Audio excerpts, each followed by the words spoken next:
Hey church, Pastor Deane here with another midweek check-in video. Hope you're doing well. Hope your summer is going well.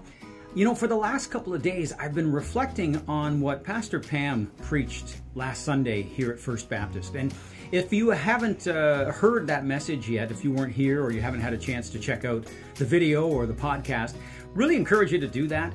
An incredible message. What a bold take on the story of Tamar. She was the hidden figure that Pam was talking about this week. Pam talked about how God is active in our story, and there may be ugly parts and there may be parts that are very hard to look at and very hard to see, but that God is at work in our story. And I've been thinking about that, and the way that she said, of course, that happens when we come to Him through Christ, that it's our salvation in Jesus that ushers us into this story that God is telling and continues to tell. But I'm wondering if we all know someone who isn't part of that story yet. I think we probably do. We have an opportunity this fall to help someone bring Christ into their lives and to become part of God's story through our Alpha at Home that we're planning.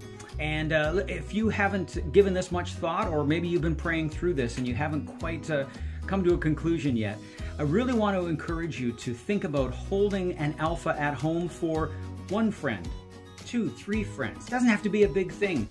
And maybe, just maybe through those efforts, your closest friends, the ones that you love the most, will come to understand that they are part of God's story and that He loves them and that Christ died for them.